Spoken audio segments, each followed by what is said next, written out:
There is a pattern most people never notice about quiet people. Most people hear silence and assume there is nothing behind it. No thoughts, no confidence, no opinions waiting to be spoken. But silence has never been the absence of activity. Sometimes silence is simply what deep processing sounds like. Have you ever noticed what happens the moment someone says, "You're so quiet"? For a split second, you think about explaining yourself. You could tell them you're listening. You could explain that you're thinking. You could say you're simply enjoying observing the room. But then you don't. You smile, you nod, and you quietly return your attention to something far more interesting than defending your own personality. Most people think that moment means you're shy. Psychology suggests something entirely different, because there is a hidden pattern beneath quietness that almost nobody sees. Most people experience conversation as something they create. Quiet people often experience conversation as something they first observe. That changes everything. Imagine two cameras pointed at the exact same landscape. One records in standard definition. The other records in extraordinary detail. Both cameras witness the same scene, but only one notices every tiny movement, every shift in light, every subtle expression.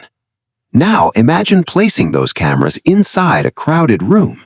The room hasn't changed, only the amount of information being processed has. Psychologists have studied this phenomenon for decades. One of the researchers who helped reveal it was Jerome Kagan, whose work on infant temperament suggested that some nervous systems naturally process new experiences more intensely than others. From the very beginning, some minds simply receive more information from the same environment.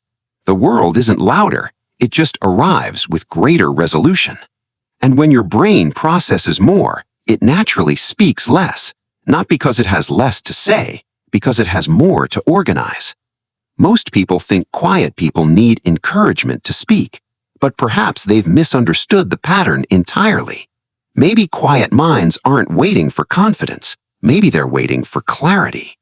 The modern world rewards speed, quick replies, quick opinions, immediate reactions. Fill every silence before someone else does. But deep minds operate according to an entirely different economy. They don't measure words by quantity, they measure them by precision. Every sentence competes against an internal question. Is this actually worth saying? If the answer is no, silence wins. This creates something surprisingly expensive, not socially, mentally. While conversation flows effortlessly around the room, the quiet mind continues sorting, analyzing, connecting, noticing, a passing joke, a contradiction, a nervous smile, a sentence someone almost finished before deciding not to. Most people miss these things. Some minds can't. Observation becomes automatic, almost impossible to switch off, which is why social interaction often costs them more energy than anyone realizes. To everyone else, the conversation ended 20 minutes ago.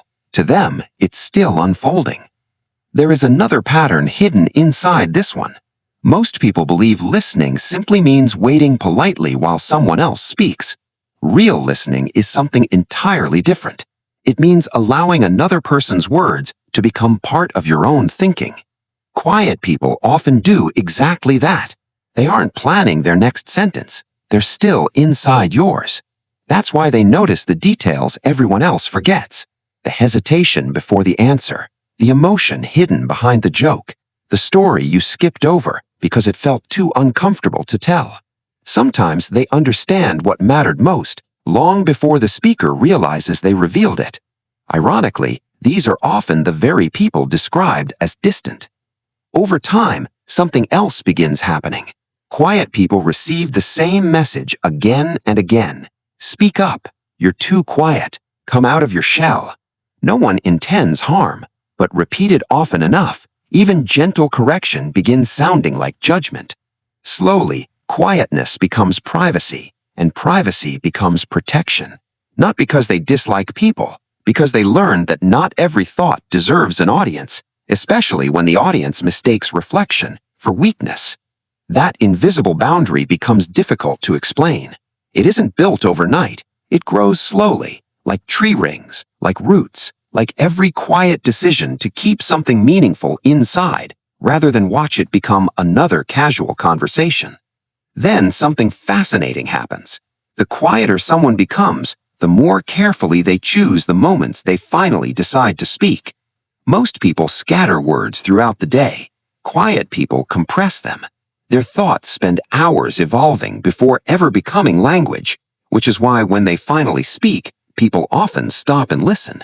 Not because the quiet person suddenly became interesting, because the words had already been lived with before they were spoken.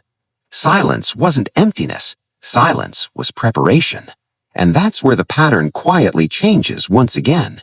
Because the longer you spend observing, the more you begin seeing something almost nobody else notices. Most people enter a room asking, "How do I become part of this conversation?" Quiet minds ask a different question. What is actually happening here? That difference seems small. It changes everything. While others adapt to the atmosphere, you begin studying it. Who speaks only when certain people are watching? Who laughs a little too loudly? Who constantly interrupts? Who listens? Who performs? Who pretends? Who quietly carries sadness behind a perfectly ordinary smile? None of these observations require effort anymore. Your mind simply collects them, like stars slowly forming a constellation. One pattern, then another, then another. Eventually, you stop reacting only to words. You begin reacting to what words are trying to hide. This is why shallow conversation can become strangely exhausting, not because conversation itself is difficult, because your attention keeps drifting beneath it. Someone asks, "How's work?" Your mind wonders, "Are you happy?"